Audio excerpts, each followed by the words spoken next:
पैशाच्या जोरावरती चंद्र सूर्य ग्रह तारे दुर्बिणीच्या साह्यानं जवळ करून पाहिले, पण आयुष्यभर शेजारी राहणाऱ्या माणसाबरोबर आमचे प्रेमाचे संबंध निर्माण नाही होऊ शकले. भगवान श्रीकृष्णानं अस्वस्थ असणाऱ्या अर्जुनाला हजारो वर्षांपूर्वी गीता सांगितली, म्हणजे परवाही कुणीतरी अस्वस्थ होतं, आजही कुणीतरी आहे आणि कदाचित उद्याही कुणीतरी अस्वस्थ असणार. आणि बापच पोराला सांगते, जरा चुलीव सिगरेट पेटू ना. पोरगा असं पुढचं आहे असं येते जसं ऑलिम्पिकची ज्योत घेऊन आले. बाप कानात धूर काढतो, ते सगळ्या शाळेत सांगतात जादूगार बाप आहे.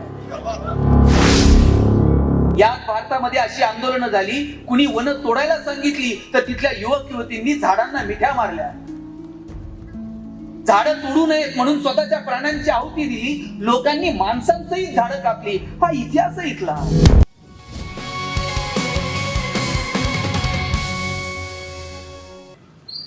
स्वर्गीय बाळासाहेबजी पवार यांच्या नावाने इथे एक वाचनालय सुरू आहे आणि त्या वाचनालयाच्या माध्यमातून ही व्याख्यानमाला इथे आयोजित केली आहे. खरं तर मी खूप लवकर कन्नडमध्ये पोहोचलो आणि त्या निमित्तानं मला हे वाचनालयाचे विविध उपक्रम अतिशय जवळून पाहता आले. बापूसाहेबांशी गप्पा मारत होतो आणि मी मगाशी म्हटलं की प्रत्येक गावामध्ये खरं तर असं सुसज्ज असं वाचनालय असलं पाहिजे. मी पाहिलं की इथं अनेक मुलं त्या अभ्यासिकेचा लाभ घेत आहेत. ही व्याख्यान मला वर्षातून एकदा नव्हे तर दर आठवड्याला वेगवेगळे व्याख्यात येऊन त्यांच्याशी संवाद साधतात. आणि केवळ परंपरागत फक्त काही पुस्तकं आणून ठेवणं आणि ती आठवड्याला घेऊन जाणं आणि वाचणं इथपर्यंत हे वाचनालय मर्यादित नाही, तर आता हा सगळा टेक्नॉलॉजीचा जमाना आहे. नवीन तंत्रज्ञान येत आहे. या नवीन तंत्रज्ञानाला गवसणी घालणारी मुलं इथे आहेत आणि म्हणून हे नवीन तंत्रज्ञान वाचनालयाच्या माध्यमातून मुलापर्यंत पोहोचायला हवं, या उद्देशानं सुद्धा हे वाचनालय प्रयत्न करत आहे. एवढंच नाही तर मी पाहिलं की या शहरापुरतं हे वाचनालय मर्यादित न राहता ग्रामीण भागातल्या खेड्यापाड्यातल्या मुलांपर्यंत नवनवीन पुस्तकं जायला हवी, त्यांच्यापर्यंत आपण जायला हवं, त्यांच्या दारापर्यंत आपण पोहोचायला हवं, यासाठी सुद्धा फिरतं वाचनालय सुरू केलं. मी भारावून गेलो सगळं. खरं तर वाचनालय, मी अनेक वाचनालयांना भेटी दिल्या, पण असे वेगवेगळे उपक्रम वर्षभरामध्ये चांगले चित्रपट मुलांनी पाहिले पाहिजे, त्याच्यासाठी चित्रपट महोत्सव, चांगलं संगीत या लोकांपर्यंत पोहोचायला हवं, याच्यासाठी संगीत महोत्सव, असे विविध उपक्रम या वाचनालयाच्या माध्यमातून राबवले गेले. मला असं नेहमी वाटतं की शाळा कॉलेजातल्या 4 भिंतीमधूनच मुलं घडतात असं नाहीये, किंवा त्या मुलांच्या गुणपत्रिकेला आलेली गुणांची सूज म्हणजे फक्त गुणवत्ता नाहीये. मुलांना डोळे उघडे ठेवून समाजाकडे पाहता येतं का? समाजातले प्रश्न कळतात का? मार्कांच्या पलीकडे जाऊन त्यांचं जगणं सुंदर व्हावं, त्यांचं जीवन समृद्ध व्हावं, या दृष्टीने आपण सगळे काही प्रयत्न करतो का? आणि हे प्रयत्न जर वेगळ्या अंगाने करायचे असतील तर केवळ मार्कांसाठी अभ्यास न करता थोडंसं सिलेबसच्या पलीकडे जाऊन मुलांनी वाचलं पाहिजे, चांगले चित्रपट पाहिले पाहिजे, चांगली नाटकं पाहिली पाहिजेत, चांगल्या माणसांना भेटलं पाहिजे, आणि यातून या लेकरांची जडणघडण होईल का, यासाठी एकत्रित प्रयत्न करणं गरजेचं आहे. गेल्या 70-75 वर्षांचा लेखाजोखा घेतला तर आपल्या लक्षात येईल की आपण झपाट्यानं बदल करत गेलो. कमालीची प्रगती आपण गेल्या 70-75 वर्षामध्ये करत गेलो. 15 ऑगस्ट 1947 ला भारत स्वतंत्र झाला. 50 ला गणराज्यांची स्थापना झाली. 56 ला राज्यांची विभागणी झाली. 62 ला आपल्यावरती आक्रमण झालं. आतापर्यंतची सगळी आक्रमण आपण बऱ्यापैकी परतावून लावली. 69 मध्ये बँकांचं राष्ट्रीयकरण झालं. 72 मध्ये घाशीराम कोतवाल नाटक आलं. 75 मध्ये शोले चित्रपट आला. बॉलिवूडकडे अगदी हॉलिवूडचा सुद्धा बघण्याचा दृष्टिकोन बदलून गेला. 79 मध्ये मुलींच्या शिक्षणाविषयी ध्येय धोरण आखली. 82 मध्ये पृथ्वी क्षेपणास्त्राचा विकास झाला. 84 मध्ये मारुती उद्योग समूहाने जगाच्या बाजारपेठेतून भारताचं नाव केलं. 89 मध्ये 18 वर्षाच्या तरुणाला राजकारणात येता येईल का याच्यासाठी प्रयत्न झाले. 91-93 ला आम्ही व्यापारीकरण स्वीकारलं, 95 ला आम्ही गॅट करार स्वीकारलं, 2000 पर्यंत कम्प्युटरच्या बाबतीत भारत जगाचा बाप होईल का इथपर्यंत प्रयत्न झाले. 2001-2003 पर्यंत आम्ही कमालीचे बदल आमच्या तंत्रज्ञानामध्ये करत गेलो. 2005 पर्यंत प्रत्येकाच्या हातात माहितीचा अधिकार आला. 2007 मध्ये महाराष्ट्राची प्रतिभा दिल्लीच्या तख्तावर जाऊन पोहोचली. 2008-2009 पर्यंत प्रत्येकाच्या दारात नॅनो येईल का याची स्वप्न आम्ही बघायला लागलो. 2015-16 पर्यंत आमचं यान मंगळावर जाईल का इथपर्यंत आम्ही विचार करायला लागलो. अलीकडच्या काळात 2022-23 मध्ये चंद्रयान-3च्या माध्यमातून जगाला हेवा वाटेल असं तंत्रज्ञान भारत विकसित करू शकला. किती कमालीची प्रगती आपण सगळ्यांनी केली. आपण झपाट्यानं बदलत गेलो, तंत्रज्ञान बदलत गेलं. या बदलत्या तंत्रज्ञानासोबत आम्ही आमची विकासाची, आमची डेव्हलपमेंटची व्याख्या ठरवत गेलो. पण दुसऱ्या बाजूला मगाशी जसं सागरजी बोलले, तंत्रज्ञान स्वीकारत गेलो, भौतिक प्रगती करत गेलो, पण त्याच बाजूला मानसिक पातळीवरती, सामाजिक पातळीवरती, सांस्कृतिक पातळीवरती, निसर्गाच्या संदर्भानं आम्ही प्रगतीचा लेखाजोखा घेत आहोत का? रस्ते सिमेंटचे झाले असतील, पण आमचं चालणं सुधारलंय का? आजही संध्याकाळी 7 नंतर निम्म्यांना नीट चालता येत नाही. नुसता रस्ता सुधारून उपयोग नाहीये, आमचं चालणं सुधारणार आहे का? मोबाईल आले हो, पण आमचं बोलणं सुधारलं नाही. पैशाच्या जोरावरती चंद्र, सूर्य, ग्रह, तारे दुर्बिणीच्या साह्यानं जवळ करून पाहिले, पण आयुष्यभर शेजारी राहणाऱ्या माणसाबरोबर आमचे प्रेमाचे संबंध निर्माण नाही होऊ शकले. आम्ही नेमकी विकासाची संकल्पना युवकाला केंद्रबिंदू मानून नेमकी कुठे घेऊ पाहत आहोत? नेमकी काय आमची विकासाची संकल्पना आहे? समाजातली 4 माणसं 1000 पावलं पुढे निघून गेली, याला आम्ही विकास म्हणतो का? का किमान 1000 माणसांना 4 पावलं पुढे चालता येत आहे, ही आमची विकासाची कल्पना आहे?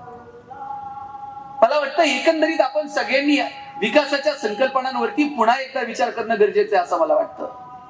केवळ साधनांची निर्मिती, माणसाचं जगणं सोपं होणं, सुलभ होणं, यालाच आपण जर विकास म्हणणार असू तर जगातली सगळी श्रीमंत राष्ट्र आज सुखी आणि समाधानी असायला हवी होती. पण मला असं नेहमी वाटतं, विकासाची संकल्पना ही केवळ भौतिक वस्तूंवरती आणि भौतिक प्रगतीवरती अवलंबून नाही. युवकाला केंद्रबिंदू मानून जर आम्ही विकासाची मशाल जर त्यांच्या खांद्यावरती देऊ पाहत असू तर केवळ आणि केवळ इन्फ्रास्ट्रक्चर डेव्हलप करणं, केवळ आणि केवळ यंत्रसामग्री निर्माण करणं, केवळ आणि केवळ जगण्याशी संबंधित असणाऱ्या सुखसुविधांची निर्मिती करणं, यावरती आमचा विकास अवलंबून असणार नाही. एक तरी दिवस असा येणार आहे की आपल्याला आपली सगळ्यांची प्रगती ही समाधानाच्या पातळीवरती मोजावी लागणार आहे. आणि ती जर समाधानाच्या पातळीवरती मोजावी लागत असेल तर आम्हाला 3 टप्प्यातून पुढे जावं लागेल. पहिला टप्पा असेल तो निसर्ग, दुसरा टप्पा असेल तो समाज, आणि मग काय असेल ते अर्थकारण. अर्थकारणाच्या बाबतीमध्ये आम्ही मोटिवेटेड आहोत. आम्हाला कुणी मोटिवेट करायची गरज नाहीये की नाही बाबा तुझी परिस्थिती सुधारली पाहिजे, तू आता हे असं करून बघ. आम्हाला कळतं 2 रुपये कमवले पाहिजेत, आम्ही आमचं सेव्हिंग केलं पाहिजे, आम्ही आमची आर्थिक परिस्थिती बदलवली पाहिजे. पण निसर्ग आणि समाज या बाबतीमध्ये वारंवार मोटिवेशन देणं गरजेचं आहे. वारंवार आम्हाला लोकांना प्रेरित करणं गरजेचं आहे. आणि मग कालही हे बघा, कालचा युवक फार निष्क्रिय होता, आज आता तो फार सक्रिय आहे, आणि उद्या याही पेक्षा असेल. किंवा कालचा युवक हा सक्रिय होता, काल तो खूप सुसंस्कृत होता, आणि आजचा युवक हा फार निर्णावलेला आहे, वगैरे वगैरे. असे आपण कंपॅरिझन करू शकत नाही. कालही काही असे होते, काही तसे होते, आजही काही असे आहेत, काही तसे असणार आहेत, आणि कदाचित उद्याही काही असे आणि काही तसे असणार आहेत. मग आम्ही नेमकं कशाच्या जोरावरती हे कंपॅरिझन करणार आहोत? ढोबळ म्हणून जर विचार करायचा ठरला, कालही 4 तसे आणि 4 असे आहेत. मग आम्ही नेमकं अवलोकन कशाचं करणार आहोत? मला वाटतं टप्प्याटप्प्यानं, निसर्गाच्या संदर्भानं, समाजाच्या संदर्भानं, उद्योग व्यावसायिकतेच्या संदर्भानं, शिक्षणाच्या संदर्भानं आम्हाला टप्प्याटप्प्यानं या गोष्टींचा विचार करावा लागेल. मगाशी आपण भगवान श्रीकृष्णाच्या संदर्भानं बोललात. भगवान श्रीकृष्णानं अस्वस्थ असणाऱ्या अर्जुनाला हजारो वर्षांपूर्वी गीता सांगितली, म्हणजे परवाही कुणीतरी अस्वस्थ होतं, आजही कुणीतरी आहे आणि कदाचित उद्याही कुणीतरी अस्वस्थ असणार आहे. प्रश्न हा आहे की अस्वस्थ असणाऱ्या अर्जुनाला गीता सांगणारा कृष्ण काल होता, आज आहे का? आज तो मिळेल का? आणि असेल तरी त्याला ओळखण्याची कुवत आमच्यामध्ये आहे का? प्रश्न हा आहे. कालही कुणीतरी अस्वस्थ होतं, कालची कारणं वेगळी होती अस्वस्थतेची, आजची कारणं अस्वस्थतेची वेगळी असतील. अर्जुन अस्वस्थ होता, त्याला समजत नव्हतं की ज्यांच्या सोबत लढायचंय ती माझी रक्तमासाची माणसं आहेत आणि यांना हरून मी काय मिळवणार आहे. आणि अशा वेळेस अर्जुनाला सांगावं लागलं भगवान श्रीकृष्णाला की बाबा रे, हे नात्या गोत्यांचं युद्ध नाहीये, हे धर्म आणि अधर्माचं युद्ध आहे. तुझ्यासारखा तरुण, तडफदार असा तरुण ज्याच्या मंडटामध्ये कमालीची रग आहे, जो जगातला सगळ्यात श्रेष्ठ धनुर्धारी आहे, आणि तो जर असा लेचापेचा होऊन अस्वस्थ होऊन जर म्हणत असेल की मी शस्त्र कसं उचलू, हे कसं चालेल? अस्वस्थ असणाऱ्या अर्जुनाला हजारो वर्षांपूर्वी भगवान श्रीकृष्ण गीता सांगतात आणि त्याला सांगतात चल शस्त्र उचल. आजही तरुण अस्वस्थ आहे, त्याची अस्वस्थतेची कारणं काही वेगळी आहेत. लक्षात घ्या, भगवान श्रीकृष्ण गीता सांगतात, ती अर्जुनाला सांगतात आणि ती गीता पुढची हजारो वर्ष तुम्हाला मला प्रेरणा देत राहते. मला का वाटतं माहितीये का, अर्जुनानं ही श्रीकृष्णाचं का ऐकलं असेल? भगवान श्रीकृष्ण स्वतः रणांगणात आहेत, म्हणजे ज्या रणांगणावरती आता शंख फुंकले जातील, ज्या रणांगणावरती आता जगातले सगळे महान योद्धे एकमेकांवरती तुटून पडतील, रक्ताचे पाठ वाहतील, मृत्यूचा तांडव समोर उभा राहील, त्या रणांगणामध्ये भगवान श्रीकृष्ण स्वतः आहेत. अर्जुना, मी आहे इथं तुझं सारथ्य करायला, चल शस्त्र उचल. भगवान श्रीकृष्ण जर तिकडं शेषनागाच्या फण्याखाली शांततेत झोपलेली असते, तिकडे लक्ष्मी माता पाय चेपतायत आणि तिथून जर ते म्हटले असते हा शस्त्र उचल बरं मी आहे, अर्जुन म्हटला असता तुम्ही निवांत झोपा, मी नंतर बघतो काय करायचं.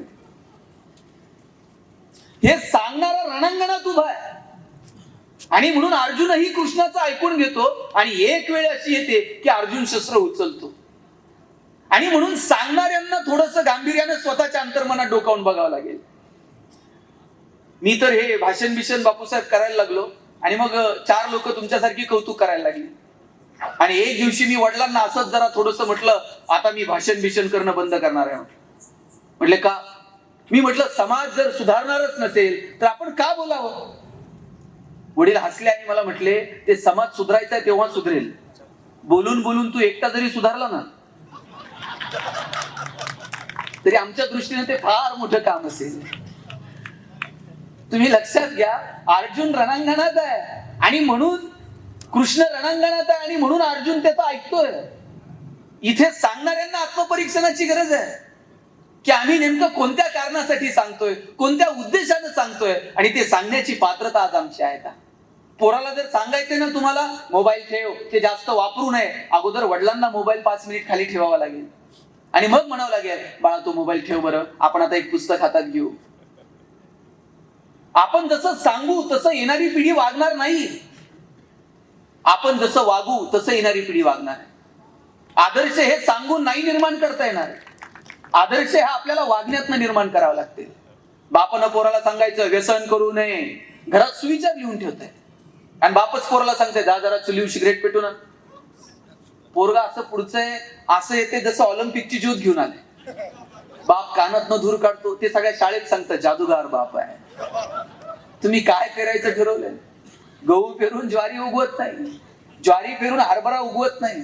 म्हणून कालचा युवक निष्क्रिय होता, आजचा सक्रिय आहे, काल फार सुसंस्कृत होते, आज अगदीच असंस्कृत आहे, असं तुम्ही नाही सांगू शकत. जे जे दिसेल ते बदलण्यासाठी, योग्य पद्धतीने दिशा दाखवण्यासाठी एकत्रित प्रयत्न करण्याची गरज आहे. आणि म्हणून ते एकत्रित प्रयत्न कोणत्या कोणत्या मुद्द्यांवर आपल्याला करावे लागतील? अनेक मुद्द्यांवरती करावे लागतील, पण त्यातले ढोबळ मनानं पहिल्यांदा निसर्ग, समाज आणि अर्थकारण या मुद्द्यांवरती आपल्याला सातत्यानं काम करावं लागेल. एक काळ होता, याच भारतामध्ये अशी आंदोलनं झाली, कुणी वन तोडायला सांगितली तर तिथल्या युवक युवतींनी झाडांना मिठ्या मारल्या. झाडं तोडू नयेत म्हणून स्वतःच्या प्राण्यांची आहुती दिली, लोकांनी माणसांसहित झाडं कापली. हा इतिहास इथला. झाडं कापायला सांगणारी ही इथलीच होती आणि कापू नका, आम्ही निसर्गाचे पूजक आहोत हे सांगणारी ही माणसं इथंच होती. एक काळ होता की तुम्ही काय इंद्राची पूजा करता रे बाबांनो, तुम्ही गोवर्धनाची पूजा करा, हा तुम्हाला तारणार आहे हे सांगणारा आद्य प्रवर्तक भगवान कृष्ण इथेच जन्माला आला. मथुरेला तुम्ही लोणी दही ताक घेऊन जाता, तुमचं लोणी दही ताक हे फक्त मथुरेचा बाजार सजवण्यापुरतं नाहीये. तुमच्या कुपोषित पोरांना बाबांनो ते खाऊ घाला. कुपोषणाच्या विरोधात आवाज उठवणारा आणि तुम्ही पिकवलेलं बाजारात जसं विकता येतं तसं तुमच्या लेकरांसाठी सुद्धा असतं हे सांगणारा भगवान कृष्ण होता. एवढंच काय बाबांनो, आता आम्हाला नदी सुधार प्रकल्प वगैरे सुरू करावे लागले, नद्यांच्या शुद्धीकरणासाठी हजारो रुपयांचे पॅकेज जाहीर करावे लागले, पण त्याच वेळेला कोण कालिया बिलिया नाग होता आणि तो यमुना दूषित करत होता. त्यावेळेस ती यमुना स्वच्छ असली पाहिजे, तिथलं पाणी स्वच्छ असलं पाहिजे, याच्यासाठी पुढाकार घेणारा सुद्धा कृष्ण होता. आपण जेव्हा मागे डोकावून बघतो, केवळ धार्मिक चौकटींमध्ये देवदेवतांना अडवून टाकलं, केवळ आम्ही ठराविक जाती धर्मांपुरतं महापुरुषांना अडकून टाकलं. पण सामाजिक क्रांती निसर्गाच्या पातळीवरती, सामाजिक एकोप्याच्या दृष्टीनं, अर्थकारणाच्या संदर्भानं जी जी क्रांती होत गेली त्याच्याकडे डोळे विस्फारून आम्ही बघतो का? काल या गोष्टींची गरज होती, आजही तितक्याच प्रमाणावरती नवे तर आणखी काही नवीन मुद्द्यांच्या सहित आणखी 2 पावलं पुढे जाऊन काही आमूलाग्र बदल घडून आणण्याची गरज आजही समाजामध्ये भासते. निसर्गाच्या संदर्भानं किती कमालीचे बदल होत गेले. मला आठवतंय, मी जर गावाकडे गेलो, गुडघे टेकून नदीला पाणी पिलेलं मला आठवतंय का? तुमच्यापैकी कित्येक जण झऱ्याला असं वाळू बाजूला करून जनावरासारखं पाणी पिलेलं असाल. आज तुम्ही कोणत्याही कार्यक्रमात जा, पाण्याची बोटल असते आणि ती पितानाही माणूस 10 वेळा विचार करते, नीट आहे का बघा म्हणते. आता तांब्यान फुलपात्र राहिलं नाही. पूर्वी कार्यक्रमाला गेलं का तांब्या असायचा, फुलपात्र असायचा. आता तांब्यान फुलपात्र फक्त साखरपुडा सुपारी पुरतच राहिले. तिथं पण आता काय आहे का नाही मला शंका आहे. किती कमालीचे बदल झाले. आता पॅक बोटल मधलं पाणी पिताना सुद्धा 10 वेळा माणूस विचार करतो, कुठे घेऊन चाललो आम्ही निसर्गाला. आंब्याच्या सीझन मध्ये जर गावाकडे गेलो, गावात प्रत्येक घरात आंब्याची आडी होती. आंब्याच्या सीझन मध्ये सगळ्या पोरांचे शर्ट आंबे खाऊन भरलेले असायचे. बोराच्या सीझन मध्ये जा, गावातल्या 2-4 पोरांची तरी डोकी फुटलेली असायची. बोराला दगड मारताय, डोक्यात पाडून घेताय. जांभळाच्या सीझन मध्ये जा, गावातल्या 2-4 पोरांचे तरी हात गळ्यात असायचे. वर चढताय, खाली पडताय. आज आम्ही कुठे घेऊन गेलो निसर्गाला. मला वाटतं जुनी लोक फार शिकलेली नव्हती पण शहाणी होती. आज्याच्या पंजाच्या स्मृतीला उजळा म्हणून आमराई करायची. ही आज्याची आमराई, ही पंजाची आमराई. झाडं लावायची असतात आणि फोटो काढून पेपरमध्ये छापायचं असतं हे त्यांना नव्हतं ठाऊक. एक सामाजिक शहाणपण या लोकांमध्ये होतं. ते सामाजिक शहाणपण पुन्हा एकदा आम्हाला निर्माण करता येईल का? तुम्ही म्हणाल मग आता आम्ही झाडं लावत नाहीत का? आजही आम्ही लावतोच की. वाढदिवसाला झाड लावायचं, फोटो काढायचा, पेपरला फोटो द्यायचा, पेपरला फोटो छापून आला, पुढच्या वाढदिवसाला खड्डा तोच असतो. झाड नवीन असते. आणि आतापर्यंत आम्ही इतके झाडं लावलेत भारताच्या पृष्ठभागावर, आता कदाचित पृष्ठभाग सुद्धा शिल्लक नसेल. इतकी झाडं लावून झालीत कागदावर. सकाळी कार्यकर्त्यांनी झाडं लावायची, दुपारी बकऱ्यांनी झाडं खायची आणि संध्याकाळी कार्यकर्त्यांनी बकऱ्या खायच्या. फिट्टम फार. कसली कमालीची औपचारिकता. आम्ही पुढे घेऊन चाललो या सगळ्या निसर्गाच्या संदर्भातल्या आमच्या विचारांना. आणि मग 2 वर्ष कोविडच्या काळामध्ये निसर्गानं आम्हाला जाणीव करून दिली, मास्क लाव, तुझं तोंड सुद्धा बघायची इच्छा माझी आता उरलेली नाही. इथपर्यंत माणसाला आणून ठेवलं निसर्गानं. निसर्गाच्या समोर आम्ही आहोत कोण? निसर्गाच्या समोर आम्ही फार छोटे आहोत. निसर्गाच्या समोर आम्ही फार शूद्र आहोत. पण आम्हाला निसर्गावरती रुबाब करायचा, आम्हाला निसर्गावरती मात करायची. लक्षात घ्या, निसर्गावरती मात करायची नसते, निसर्गासोबत जुळून घ्यायचं असतं. डोळ्यानं न दिसणारा एक विषाणू सगळं जग जागेवर थांबलं की नाही? आपल्यापैकी कुणी कोरोना बघितलाय? कुणाकडे फोटो, सेल्फी?